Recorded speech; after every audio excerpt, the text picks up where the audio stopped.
Yesterday was really about the imagination and, as it were, the secret garden, the introspective, and today's starts with the word pendulum, from which we will take it as read as momentum, as in the idea of things moving forward. And I just very briefly welcome you all. Incredible that we've all made it, actually. I think well done. Everyone needs to give themselves a very big round of applause for that alone. But just to say, welcome to a wonderful panel today. Arigo Vipriani. I've never met you before. It's a great honor to have you here. I really look forward to just saying a few words right at the beginning, where we'll talk a little bit about your experiences of Venice and the restaurants that you own. The wonderful Lisa Schiff, en route to the airport. I love it. Closing deals just on hold momentarily. But Lisa Schiff, an art advisor based in New York and founder of Schiff Fine Art, and recently a mother, even more extraordinary. Congratulations. And also Ulrich, Obrist, co-director exhibitions and programs and director of international projects Serpentine Gallery London, and then an enormous list. So Ulrich, you are so much more than all of this list put together, I'm sure, as well. So just to say welcome to you all. I'd just like to start with Arigo. A busy week for you, I think. A very busy week. Yes. This is the best moment for Venice. You know, when the opening of the Biennale of Art, it's really fantastic. And this year, I found it even better than usual. You know, this year there's another spirit. Everybody seems to be very happy, even if they wait for 2 hours for a table. They're still happy. I mean, you know, it's important for house bar. You know, and I think this is probably a very good sign for the future. You know, because we've had so many crisis in Italy, you know, that everybody was. You must see the whole world come through Harry's Bar. Yes, it does. Well, you know, the whole world comes to Venice, and the whole world comes to Harry's Bar just to see it. The important thing is the whole world remains and come back to Harry's Bar. That's what happened. That's what's been happening in the last. And tell me, what are we like as a crowd? The art crowd? Are we well behaved? Are we good people? Very well behaved. Yes, very. We have a wonderful acoustics there. So I mean, you know, even if people shout, you don't really feel it. No. And tell me, I'd love your, if I may, I just wanted to read your little bit of blurb was the most fantastic blurb. I would like this. President of Cipriani International SA Holding. Arigo's been running Harry's Bar since 1957, not 3 minutes to 8, but 1957. Cipriani was born in Verona, has a lovely wife who he married in 1957, same year, and is still married to. He has 3 children, one of whom, Giuseppe, is now CFO of Arigo's holding company. You hold a law degree from Ferrara University, and you are also a Shotokan karate instructor. Karate, that's right. Which I'm very aware of the questions I should ask, just in case. But it also ends by saying you've written books and journalism. You have no religion, it says here, and you're still alive. Yes, which is good news. But how do you combine all these incredible interests? No, you know, there is always time to do everything, actually. The reason why it says that I've been there since 1957, for instance. There was, just before 57, they were all talking in the family what I should do. I was the only man, I mean a child, male. And of course, I wanted to be a racing driver, but then no way. And of course, we chose law, because, you know, law, when you don't have anything else to do, it opens your mind. It said, I've given to lawyers so much money in the last few years, but anyway, I did my first examination at 2 o'clock in the afternoon. Of course, I chose the most difficult one because I wanted to be grand, I mean, you know, and I passed it with terrible, you know, just passed it. So I called my father, and he said, how much? I said 19 over 30. And he said, you better come to the cash register. You're never going to be a good lawyer. That's why I've been there ever since. You know, I think you've chosen the right path. I mean, you also said to me that you'd written on complexity and simplicity. And simplicity. The complexity of simplicity. The complexity of simplicity. Right. And this is something that you see in what you do and how the restaurant operates. Yeah, so the simplicity is made by many details. It's an enormous, I mean, in Harry's Bar, for instance, they have so many details that you don't really see them. But from from the furniture, which is very simple, and you never get tired of it. But then the chairs have to be comfortable, the height of the chairs, the height of the tables, everything is miniaturized in a way, because people like to go back to their childhood. I mean, you know, in fact, children, they love Harris Bar because for the first time they don't have a table up to here, they have it here. I mean, you know, and then the glasses are small. The forks and knives are small because they were balanced. The glasses are small because, but don't tell my restaurateur companions because you drink more like that. You don't have to go high with your arm like these big glasses. And it's worked. I mean, it works because that makes it. That makes the customer that doesn't get any imposition at all. We don't impose anything, and that has something to do with freedom. Yeah, you know, freedom. You feel free now. I love this. You said that the bigger glasses are also an imposition because you have to stand and hold them in such a way. First of all, it's a very important sommelier may be the world champion. You know, you read on the papers it is the word sommelier world champion. That means that you probably tasted about 10,000 wines in his life, and he pours a very important wine, very very expensive wine maybe, on this glass, and he looks at you, from high above, and it expects that you do this, which is an imposition. Yeah. I don't want to do it. I don't do it. I love this idea of the complexity of simplicity, and in many respects, what about the people? Tell me about the people who've walked through your bar. You must have seen everyone. Yes. Well, as I said, it's important that they come back. It's very important the second time, the third time, more than the first. Yeah. There are many people that don't understand. They say, well, it's such a small place. It's only 40 square yards. Yeah. And then we have the upstairs, but it's not Harris Bar, it's something different. Do you yourself enjoy the Biennale, the Venice Biennale? Do you go to the Giardini? It's the best moment, it's the best moment. Yeah. It's always been the best moment in my life. The art, sometimes they complain about the Biennale, people, stupid people, they say, oh, it was awful. But they don't understand that the Biennale is the mirror of the world. Because that's what the artists do, they are the mirror of the world. And then if it's bad, it means that the world is bad.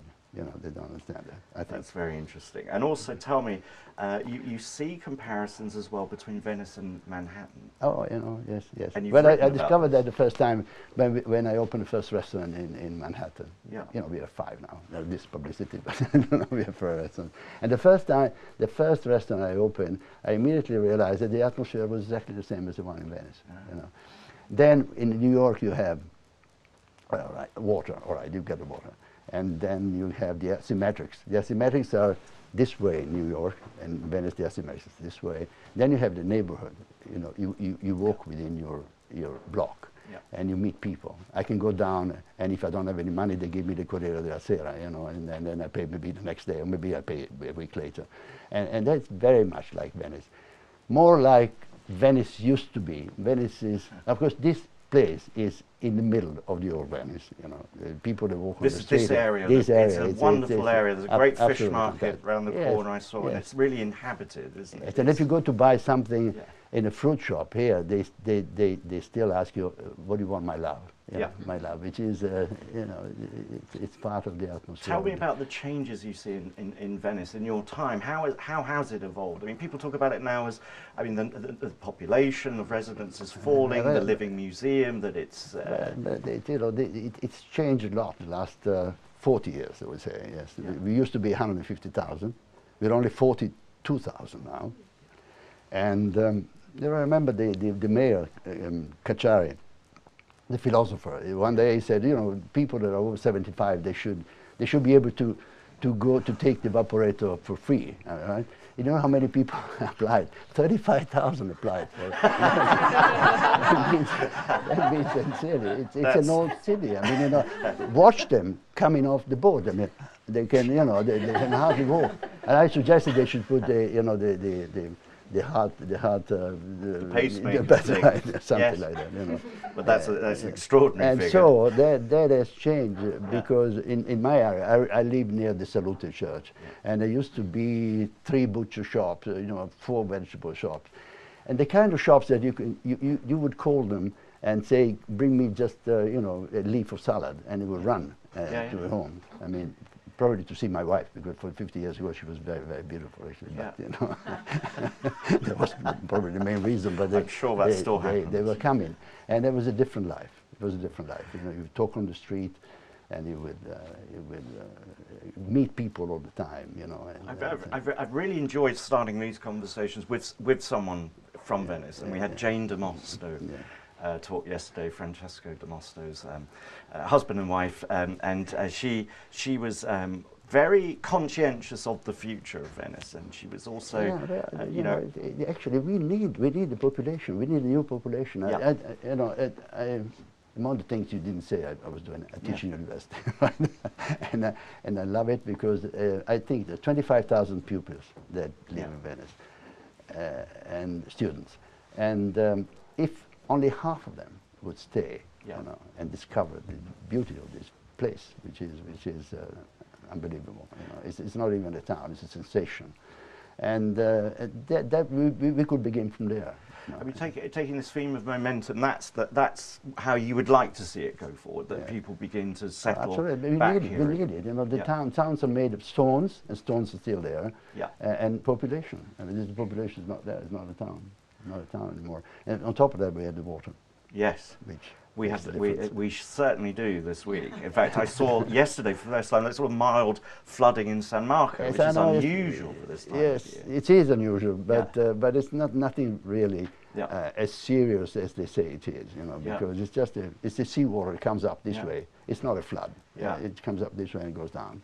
It lasts maybe half an hour, and then a pair of boots is enough to you know, get over it. And you've seen some extraordinary periods of weather activity. You were saying about the high tide that lasted a ridiculous number of weeks, and I mean, you're not a great believer in the greenhouse effect. You've seen it come around. I'm sorry to say that, but I'm not. I think, you know, we lose always the memory of the weather. I remember there was a book written by an Austrian girl who lived in Trento in 1860, and she was telling her mother that the ice came out in April and the flowers fell from the trees, and they said the times are not as they used to be, and it was 1860. I mean, you know, so that's why we say that you know, all the time. Absolutely, it's really wonderful to meet you and have this conversation. I must say, and I think that it's fair to say that when one has made enough money to eat in the restaurants, one may also. It's not an expensive restaurant. Not so expensive, but one because you know, we put on the menu that you can have one course, and it's enough for a meal. You know. True. Didn't you read that? Yeah. We were too busy. I've never been, of course. But that's part of the non-imposition. No, but it's an amazing restaurant. But I'm assuming also it's inhabited and frequented by a number of important collectors. And if I may I move from Venice to the international collecting picture, and we agreed that we'd talk a little bit about collecting. And Lisa has been really wonderful in the past in coming to the ICA. You spoke in October, where we were in an interesting moment. It felt like there was the beginning of a sea change in the art market, and I think last week we saw the highest ever sale, the biggest ever sale of contemporary art ever held, something like $435 million worth of art sold in one evening. What's going on, Lisa? I turn to you to explain these things. I think, you know, the global outreach of the art market is so visible globally. I mean, I think the internet and all the repercussions of globalization and digitization and all these things have made the art market so visible that more and more people are jumping into it. And I think it's also the visibility of how much money is being made on art is really enticing people to jump in. I mean, it's incredible to think that, I mean, my first Venice was in '93, 20 years ago, and there you are with an interesting group of artists and people, but it never had this level of attention. I mean, is Venice where people now come to shop? Well, interestingly enough, yes, I absolutely think that the Biennales or biennials, I think they're important. They're institutions, they're museums, they're very important shows, but in recent years they've become art fairs. And I think collectors come here absolutely with the intention of buying. And Massimiliano Gianni, who put on an amazing biennial, has been criticized in the past for his affiliations or maybe his rub up against the market. But I think in this biennial, he actually did the anti-market biennial.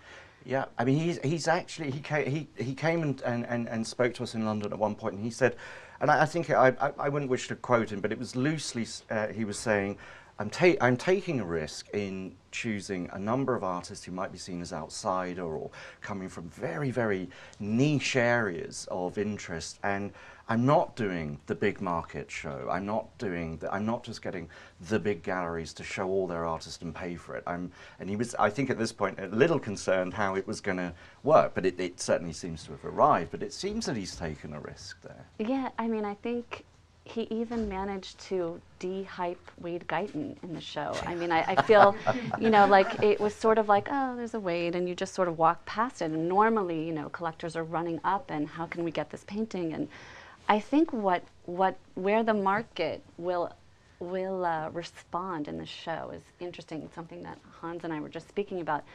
And I would love to see this happen. I actually think that the video art that was included is going to be the thing, or I can already tell you, is the thing people are rushing after to buy.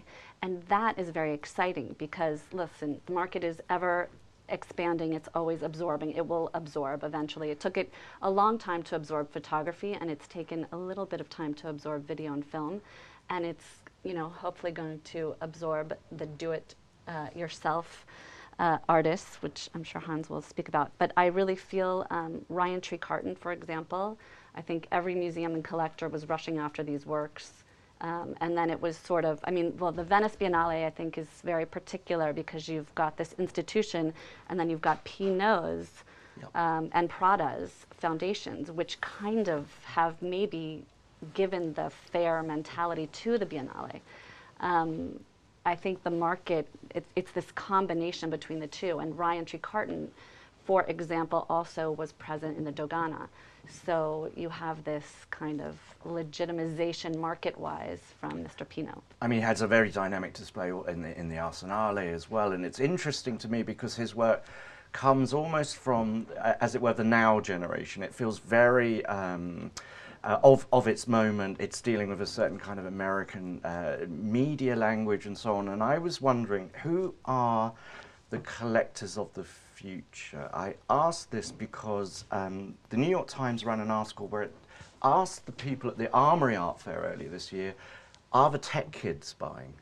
And the answer at that point given was not really.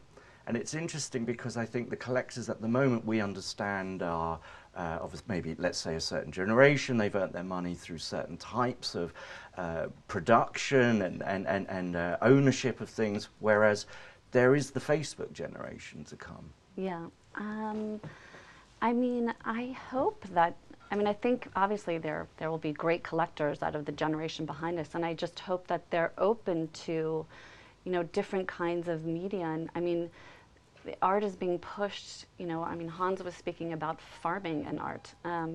So I think, you know, a lot of art today that's being made that I find very interesting is deliberately very difficult to collect. And so collectors are finding more and more ways to collect that no matter what. So it'll be interesting to see how willing people are to accommodate certain things to buy them and put them in their collections when they're not even really existing, or they might be performances that you have to stage over time.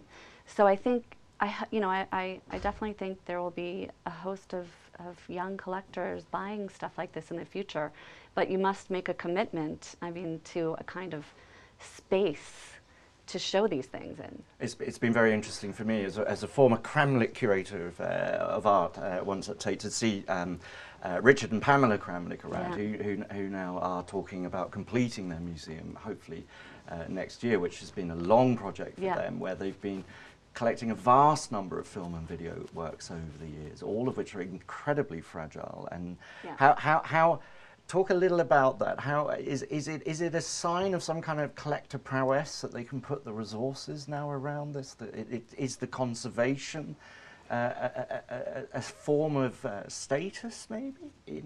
That's very interesting. Well, I think for one, they were amazing pioneers. Where they benefited is that film and video is still and has been, although Ryan is not so inexpensive, but it's been relatively inexpensive. Where their money went was into conservation and technology, like to have the kind of technology to mount some films. Some of it's very old and aging, and so to take the care in doing that, that's where the money went. Whereas with a collector of paintings, it's going into buying the paintings. So I think you just have to wrap your head around the shift in how you... Given this sort of topic of momentum, we talked in the past about this beginning of a split, an erosion of the middle market, and the way in which the top end of the market is just full of helium and just floating away, and the prices are just upward bound, and nothing is changing there. It seems nothing seems to stop it, as witnessed by last week's auction. But this middle we went on to talk about has seemingly gone. Is there a way for young artists, as it were, using the market as a support mechanism to work up? Because obviously when you're talking about film and video and these types of things, it's difficult, it's expensive to get around making that work as an artist. What are the support mechanisms in the market at the moment? Because that middle section is sort of gone.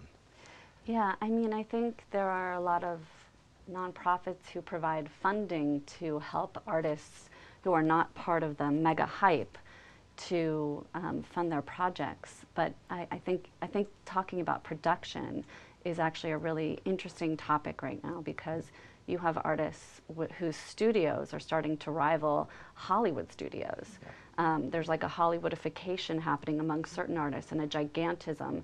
And the money that has to get poured in ahead of time to produce the work is quite amazing. So what happens to the younger generation? I think it's hard. I think you see in the quality of production and work, it's do it yourself, and then as they get more money, it gets more polished.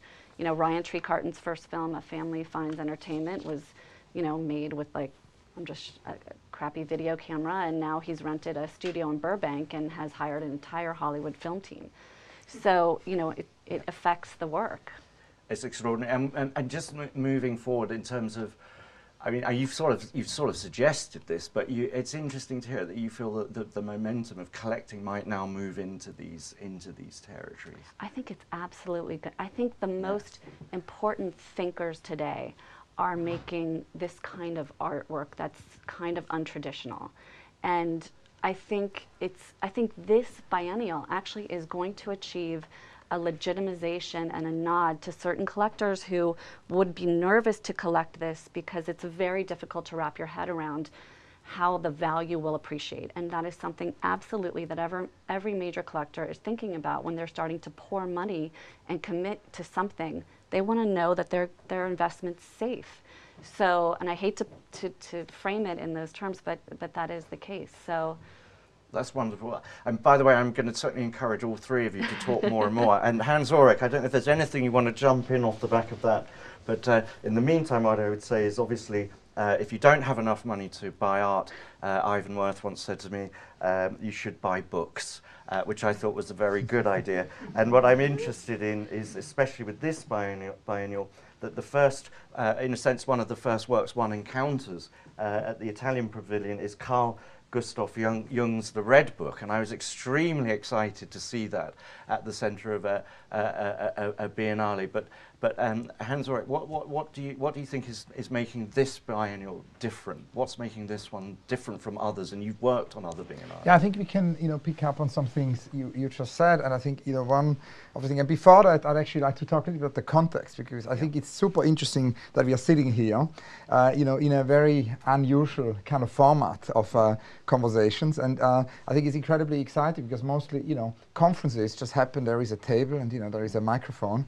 And then, and here it's a kind of a mix between an invention of a new display for a conversation, and yet at the same time it's a TV studio, and at the same time it's a small, it's a small gathering. As Rudolf Arnheim once said, one cannot really have a conversation with more than 20 people at a time. So in some kind of way, we're here in a Rudolf Arnheim situation, and I, hope that it's going to be really a dialogue and not just us talking, but there can be, dialogue with all of you, because I think that's really the fascinating thing about this new format here. I'm incredibly thankful to, of course, you, Gregor, and Gemma, and Rebecca, and Hannah, and everybody for this invention of a new display feature for having conversation, because we are used to new display features in art. I mean, throughout the 20th century, you know, Marcel Duchamp and many others have, of course, invented new display features for exhibitions. And as Richard Hamilton once pointed out to me, we only remember, you know, exhibitions which also produce a new display feature, or we foremost remember them. They have a much bigger chance to be remembered.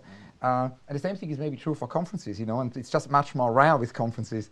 And something which became clear to me when I started to work at the Serpentine, you know, Julia and I started to collaborate on these pavilions. Julia had started and invented in 2000. We brought the marathons into pavilions, and each year the architect develops a kind of a structure for a conversation. And I was thinking about this morning coming here. This is really very unusual, and it feels much, much more comfortable than sitting on a panel. It sort of is a much more comfortable situation. Now, one of the things you said is this idea of, you know, new forms maybe of art, and the sort of an expanded notion of art. I think one of the things which is interesting is that, you know, Reinhard Carton is only, you know, I think the beginning of the digital being kind of reflected. And I think what is so fascinating about him is that he's really brought in the whole YouTube generation, you know, into his work. However, I think we've got obviously Ben Vickers here, a great, you know, digital guru. And I think in some kind of way there is a whole, you know, new generation of artists emerging now, you know, who are not yet in biennales, who are not yet in art fairs, who are not yet in exhibitions, but, you know, who are the first generation having grown up with the digital. And the thing is, it's actually the same Ryan Trecartin whom you mentioned,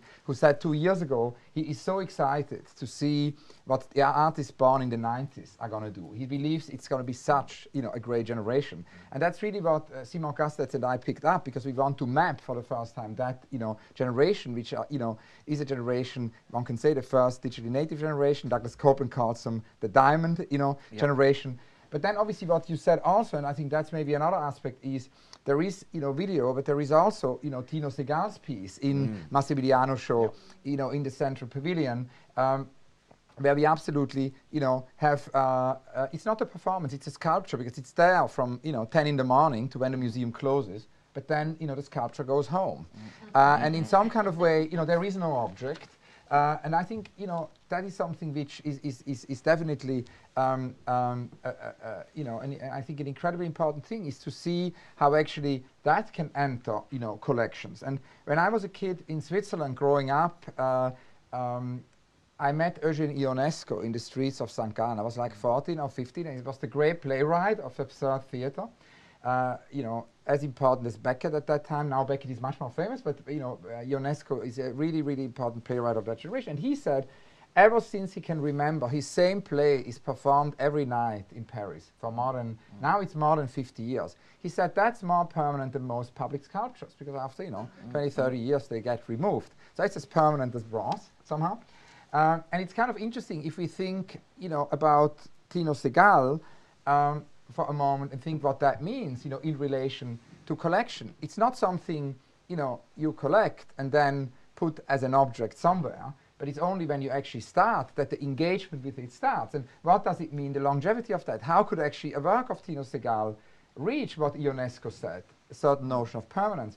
And that means new models for museums collections also. Like, for example, a museum could show a piece by Tino Segal every single day for the next 100 years if just someone would make an endowment. You know, and that's absolutely feasible, very easy. A collector would make an endowment to a major museum, you know, that piece could be shown for the next 100 years, would be a great thing. And then you would see that piece for the next 100 years every day. These are things which came a lot to my mind, you know, walking here through the Biennale and walking from the book you mentioned, you know, of Jung, right into Tino's piece. I think there are many other aspects, I think, in Massimiliano's show, to answer your question, which we could address. I think one of the things which is also very interesting is this amazing presence. I mean, today or tomorrow, I think the awards are given, and, you know, Massimiliano is giving the award to two great pioneers, to Maria Lasnik and Marisa Merz, who are going to get the Lifetime Achievement, you know, Golden Lion.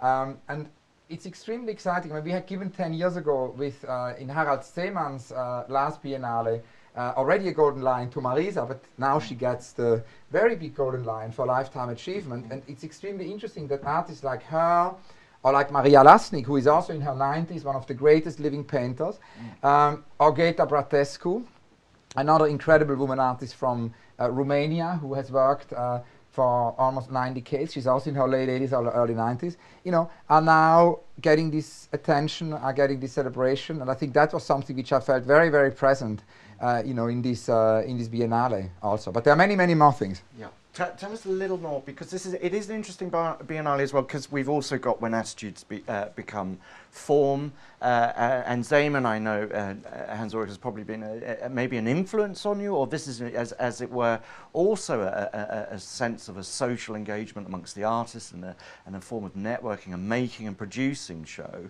I mean, tell us a little bit more, if you could, just about that particular exhibition and how it's relevant here. Yeah, I think When Attitudes Become Form, I mean, many of you will have seen the show at the Prada Foundation. It's a really great casting, because Mucha Prada brought together Thomas Demand, who as an artist has worked so much on this idea, you know, of reconstructions of situations, and at the same time with Rem Koolhaas, an architect who in a very radical way has, you know, over the last couple of years visited notions of preservation. Yeah.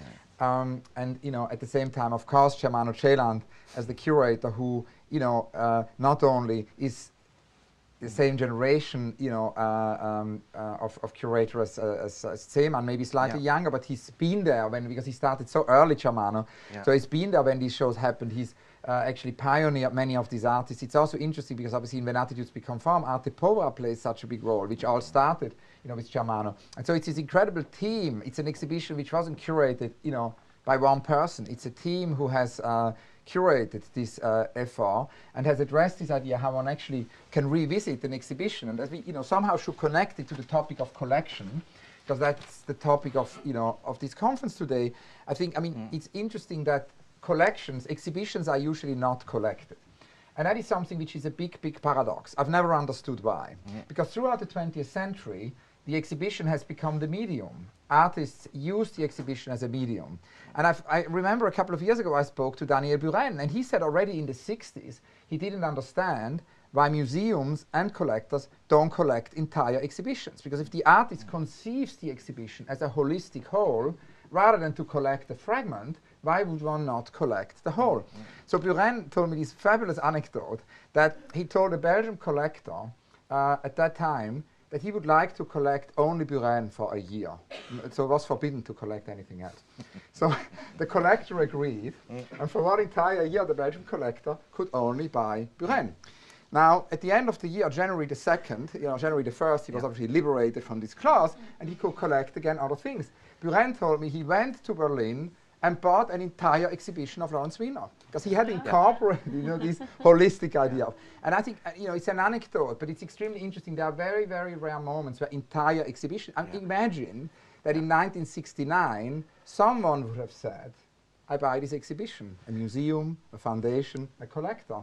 We wouldn't have to reconstitute it. We could, you know, the work are there. One could just reinstall them. So I think that's one of the things which came to my mind in that show. I mean, I'm bound to say this, of course, because When Attitudes Become Form then toured to the ICA in London after Bern. But also, it's very interesting to see and hear what you're talking about. And I'd love to draw you on this 89 plus conversations that you've been having. But I remember at one point in the mid-90s, and I remember talking to Ben Vickers about this just yesterday, I was working with artists like Jody, Vuk Kosig, Backspace, Irrational Org, and so on. And there was a moment in the around about the late 90s when there were groups in California trying to collect the internet. And at that point, it would have meant having enough memory to download the entire thing on one drum, where they would actually, at that point, have the context in order to show this art, in order to say this is what it was reacting against. Are we entering into I mean, I'm very excited at the thought that this biennial is almost on the cusp of this type of collecting and moving into new territories. 89, the wall came down, and suddenly the 90s generation are growing up on the internet hugely. Hans.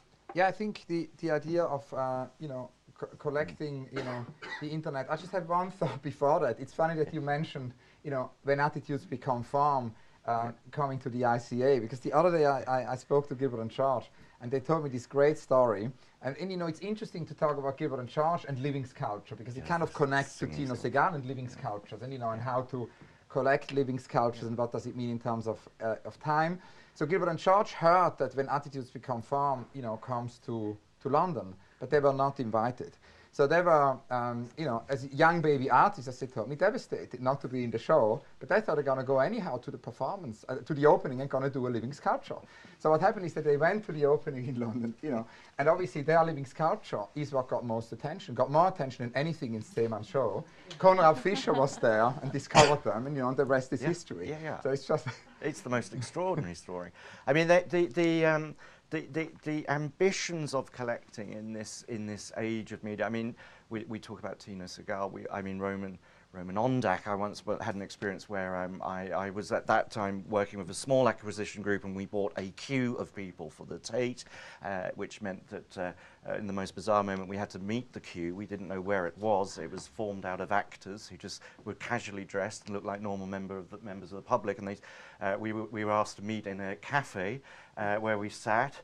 And then suddenly, out of the blue, this queue formed at a fire exit door leading to, actually on the outside of the tent. And of course, they create this air of anticipation and nervousness. And should someone let them in? And members of the public start fiddling with fire exit doors. And it's an amazing piece. But Lisa, this is exciting, isn't it, when we get into the realms of collecting in non-object forms? I think it's incredibly exciting. And I think it's going to happen. I think it's happening right now, and I think this biennial maybe launched it. This whole. Do you think? I wonder if the next biennial may turn the heat up on this. It may turn might this be the last of a Biennale which doesn't really fully engage with the digital, with the social media networks, with the internet? Is this the last Biennale of a kind? Maybe, but I also think, older forms of art and more traditional forms of art will never disappear either. I think there's room for them to coexist, but yes, I think we're heading more and more towards this acceptance and interest in the internet and in the digital and in other forms or non-forms. I wanted to ask you, Hans-Ulrich, do you collect?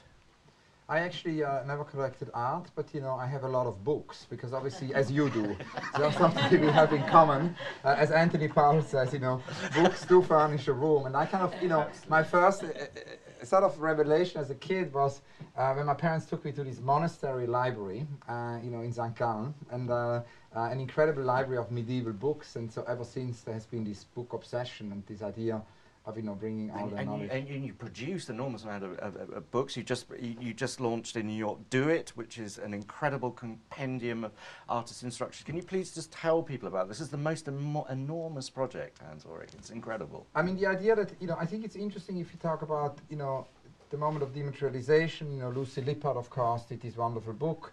That means also, and Lucy Lippard and also Seth Siegelau, in the 60s were the sort of first curators who did books as exhibitions, and at the moment of dematerialization of art, the book can be the show.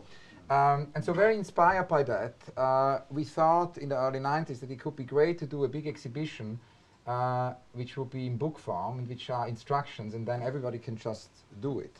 And it was with Boltanski and Lavier. And so we invited artists to write recipes and instructions and how-to manuals. And then museums could do it. Felix González Torres was one of the first artists we rang, and he loved it, that one could do a candy piece. And the instruction is just that, show these locally wrapped candies in a corner, and each time it looks different. So very different from what Felix would usually do, because it's so meticulously, instructed and described. This is a very loose-end instruction. Or, Mike Kelly, how to sort of record these extraterrestrial sounds, and then display the sounds. And so the project grew and grew, and there have been, more than 100 exhibitions so far. There have been museum versions, there have been home versions, so people can just, do it at home. And there have also been, internet versions with eFlux, and now the idea was to gather it all, in one book, and people can, then realize these different kind of interpretations of Do It. And then at a certain moment, artists started to react, So for example, Leon Golub created a movement against Do It. He just said, don't do it. And he made banners.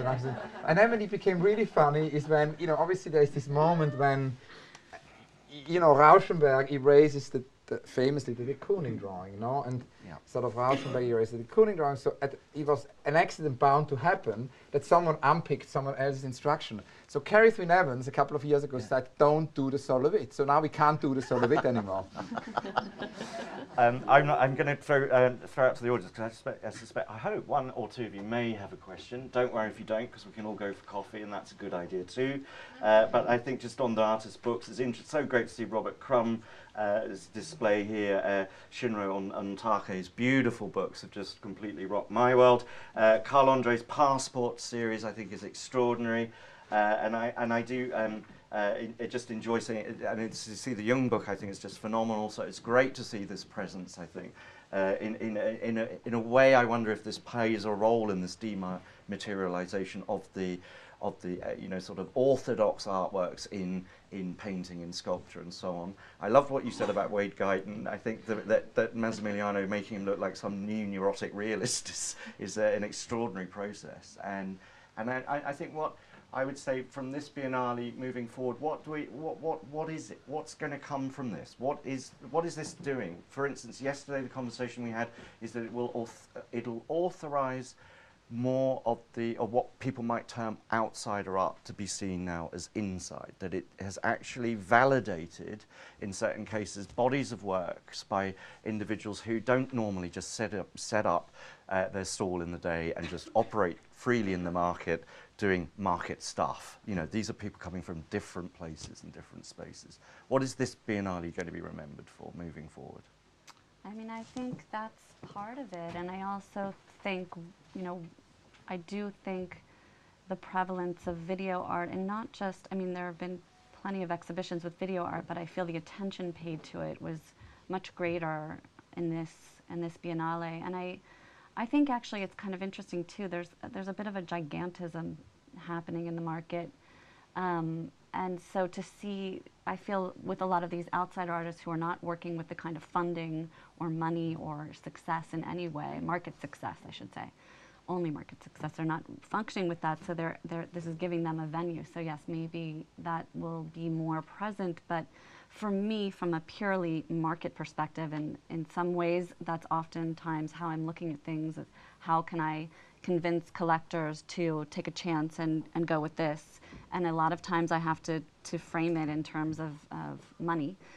So for me, I'm thinking of this as a big victory for video and ephemeral based, There's also, the idea, I think one of the things I forgot to mention before, which I think, Massimiliano invited Cindy Sherman to do a show within the show.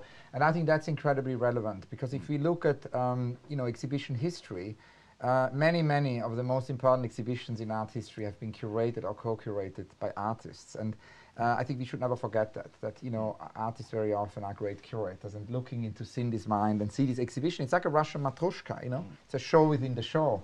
It's an autonomous exhibition within the exhibition, which yet resonates a lot with what Massimiliano does.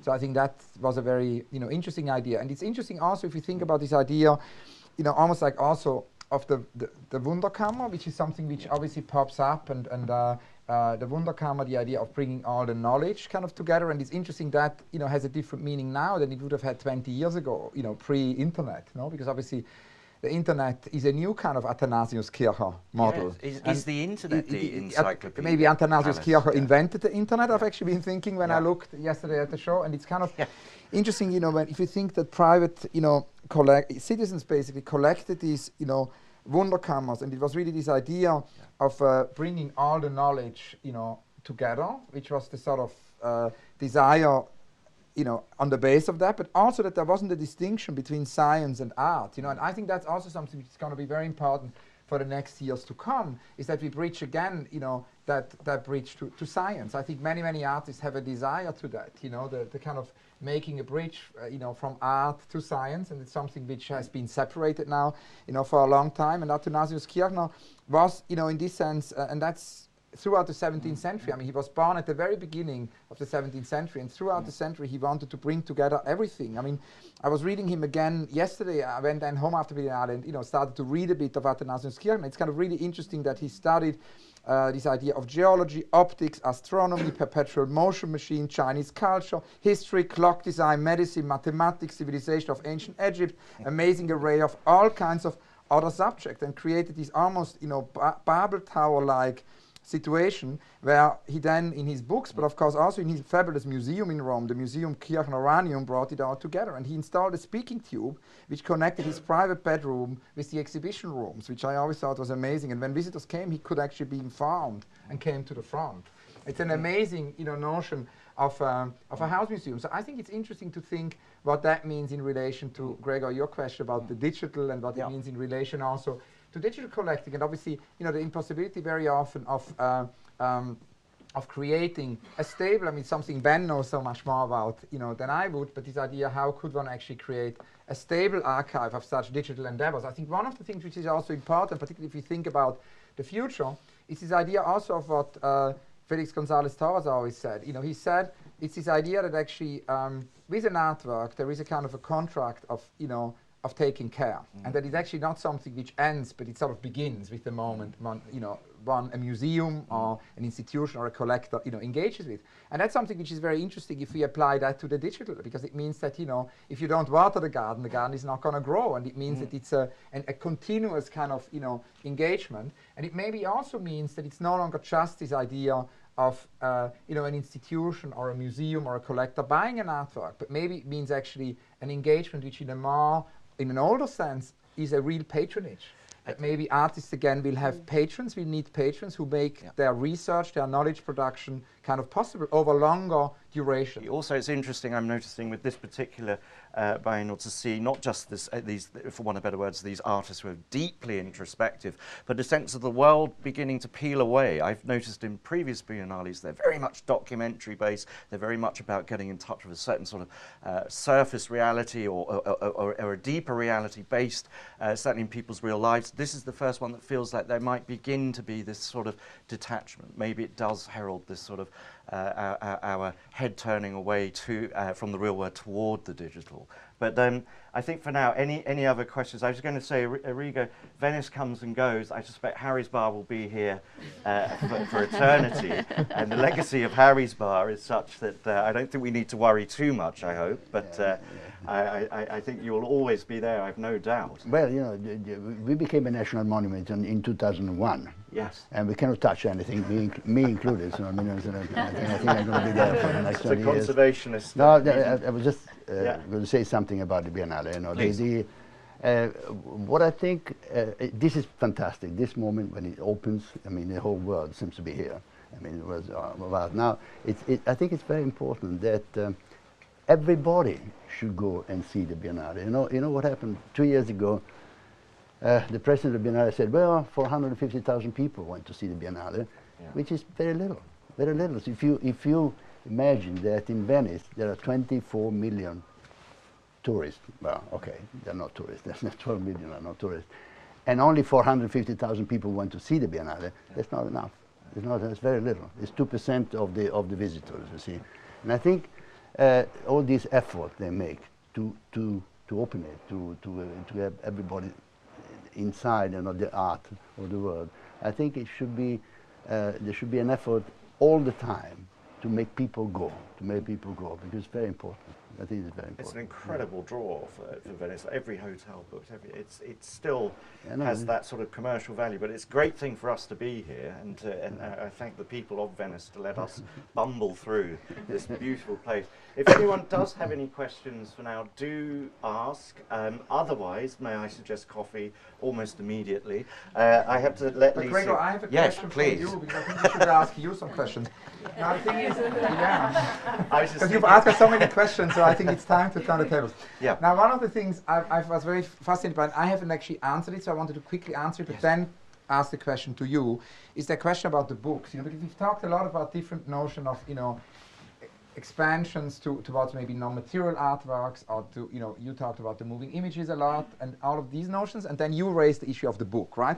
And I think it's very interesting, this idea of books, and it's still something which is not discussed a lot. And there's a very interesting little, it's almost like a very small wall in the German pavilion, where the Indian artist Dayanita Singh celebrates her new book, which has 10 different covers. Each have a different texture, and she developed a sort of a framing, so they become really objects. It very much is what Anthony Powell says. Books do furnish a room. At the same time, Venice has this wonderful exhibition as well of Lawrence Wiener at the Palazzo Bembo, and of course all the Vaporettos of Lawrence are driving through Venice, and we all see them in many different languages. And obviously Lawrence Wiener is a great example of someone where books have been always as important as exhibitions. He himself did a piece called Books Do Furnish a Room, following Paul. And he's done hundreds of artist books which have completely reinvented the notion of how one actually can have a book imminent exhibition. And he was, of course, at the origin of such shows like the Siegelab exhibitions. And I think, many other artists have done books. I mean, in Italy, Alighiero Boetti, whose spirit I think is also with us a lot this week in many different ways, because if you think about encyclopedia, it's difficult not to think of Boetti. And Boetti did these amazing books. The 1,000 Longest Rivers is probably one of the greatest artist books of all times. I'm doing at the moment a book of all the books of Gerhard Richter. Gerhard Richter very often devoted entire months of his life and his work to just do a book. So I think this idea of artists kind of working on books, it's such an important thing. And I know, Gregor, that for you this is an important thing. So I was wondering if you could talk a little bit about your passion for books, about your interest in that as an exhibition. I mean, it's interesting talking about it right now, because actually in this this age of digital media, I've never seen so much publishing.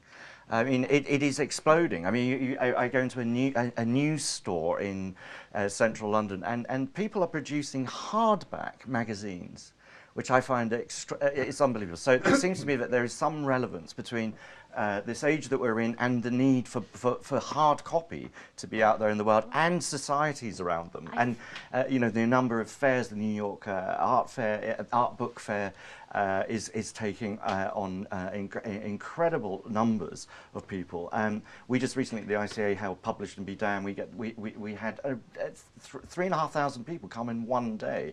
So it just seems to me that it's delivering a certain sense of intimate culture, perhaps one that we may have had with paintings and so forth, which are now somewhat remote, but it's just delivering the original kernel of the idea, I feel, into your hands. And interestingly, I mean, I think Massi's whole show is about containment and our need to box in knowledge and try to understand the world. And in a way, a book is that form of containment. So the internet is so uncontained and uncontainable, and we're sort of free falling in it. And so maybe this return to the book, or if we can call it that even, but this interest in having that, and maybe you can speak to that a little bit, this need to actually go back there a little bit at the same time as we're... I was just going to add about 10, 15 years ago, I remember that as the internet was coming forward, there was a kind of idealism that books were just going to kind of end up in skips. The libraries are sadly closing down, I think for different reasons, but there is this sense of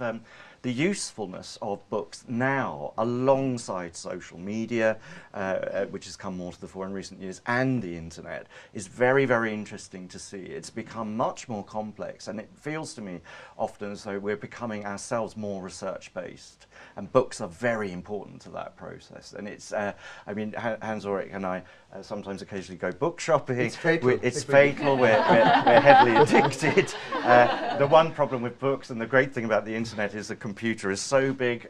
2 tons of books in a room is a little larger, and I know Hans's provision for this. Perhaps a whole flat in Berlin filled with books is the next way for me to go. No, it's fatal when we go book shopping, because it creates a chain reaction. It's disastrous. Books are also art for all, as Gilbert and George would say, and I mean they very early pioneered the book. And it's kind of interesting if we think about in relation to the internet, because obviously the book doesn't disappear at all. What does disappear is a kind of a cheap paperback, because at the end of the day you'd rather have that on your Kindle or on your iPad. But what doesn't disappear is a very, very beautifully made book as an object. And and that's the thing where all of a sudden, again, once more, artists lead us the way, because artists for so many centuries have actually invented amazing books as objects, books as experience, no? And I think that that's something where at the moment the whole book world is learning. And it's interesting, for example, that very often artist books from many of the artists we've mentioned today, and of many other artists. I mean, there's so many artists who have literally done hundreds of artist books. Boltanski is another case, right? And then there is also Gilbert and George. Ever since the 60s, they did books, as exhibitions. Richard Long. There's so many examples. And the thing is that actually now the book world, the publishing world, is super inspired by those books, because at the age of the internet, more and more, that's the trend, that's the tendency, sort of. Absolutely. Also, just as perhaps on a final point, is that sense of it being part of a fluxus. And I think that's the great thing about the internet, especially for me, is this sense of expanding everything to the point where, artists can't just produce and assume a single position. It is much more 360. I don't know if you find this, Lisa, in terms of collectors, whether they now also want to collect the books, and also maybe, I don't know, fashion from the time or something like that. But it seems to me that this sort of idea is a very modern one of just the painting, just the sculpture. I love it when you see people of 360. They've got the furniture of the period, they've got the whole thing. And I must say I quite like that. And I see books as very, very important to that. I definitely have, with my own personal experience with collectors, and I think it just depends on who you're working with, but for sure I have collectors interested in the crossover of art and fashion. Books I have not encountered so much, but the Shinro, Otaki, definitely was a big hit among my collectors. So it was interesting for them to be looking at. Well, it's amazing. We must all go on eBay after this. I want to mention just very briefly Rick Venezia. I think it's just been so exciting to see. This is an artist, now chef, he tells me. He's cooking more and he's providing food for all the artists, it seems, in this particular Venice. And he creates these fantastic social environments. I remember seeing a very early show of his in around about 93 at 303 Gallery, where it was just the remnants from the night before, and there were just burnt woks and cans of beer everywhere. And I was thinking, first of all, you have to collect the smell as well, and it's amazing. And it's an amazing thing to see this social interaction around that particular artist. Rick seems to me to be so uniquely original in this. And actually, can I ask you, Hans, a question? Since we're talking about the dematerialization of art, and you brought up Rickrit and food, you had mentioned before we started speaking artists that are farming, and I wondered if you farming artists. Yeah, I mean that's a really interesting thing, because over the last couple of years I've been in so many conversations with artists who said that they also have a farm. And then it really culminated in a conversation with Rem Koolhaas, who obviously more than anybody else has pioneered ideas about the city. And he once told me in a conversation we had, the future is the countryside. So I thought, like, wow, there must be something to this. So we started a kind of a mapping of that.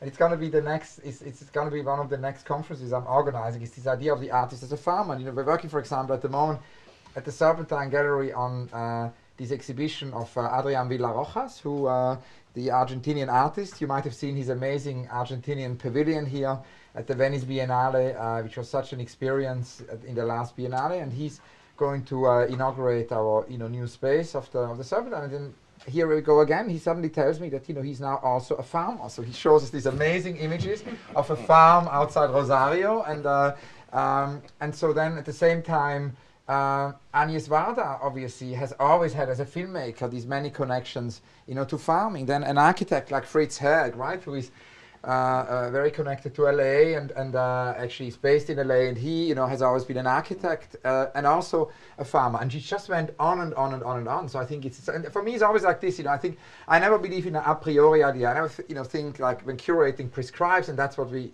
do next as a project. For me it's the opposite. I talk to artists all the time, every day, non-stop, and out of that I extract either patterns or things which connect or things which are urgent. And I think at the moment there seems to be definitely something urgent about this idea of of farming, of a reconnection to farming, and also of a self-sustained life. Possibility of there's a desire, I think, for this self-sustained life, and of course Rickrit has created, and I think that's also something which is important. I think because I think it's very important that we think in the context of this conversation today about collecting, about things like, for example, Rickrit's The Land, because Rickrit's Land is one of the great, Gesamtkunstwerk of our time. It's something no one can ever collect. It's something we all need to support, right? Which is something which an artist invents and which exists in Thailand, where he commissioned artist friends to build buildings. And it's a semi-farm. It has a strong connection, also to agriculture. And it's like Schritter's Märzbau, grows and grows and grows. And I think one of the things which is important also is that we think about what artists really want to do, and that we don't really squeeze our practice into formats, because I think we have many formats.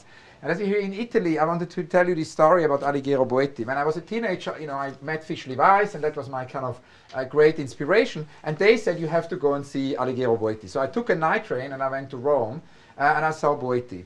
And the great Alighiero Boetti, so important for the encyclopedic theme of Massimiliano. And I know that Boetti has been an immense inspiration for Massimiliano also over the years. And for all of us, and Boetti told me that he actually believes as an artist that it's extremely frustrating. He's always squeezed into formats. He's invited to do biennales, he's invited to do museum shows, gallery shows, public commissions, pieces for collections, all these formats which exist in the art world. But he says he's got hundreds of ideas which don't fit in any of these formats. And these are then usually unrealized artist projects. And I think one of the key things for the 21st century is that rather than squeezing art practice in our existing formats, is that we listen to artists and try to make their dreams come true. I think that really surely should be the end. Definitely a high note. Thank you all so much. I think we should just take a moment to say that was brilliant. We're all going to Harry's Bar now. Thank you so much, Mr. Cipriani. Really brilliant. And thank you, Lisa, because I know you really are running to the airport now. And Hans Ulrich, the hurricane, has come through town. So thank you all very much. Thank you, Gregor. Great. Thank you.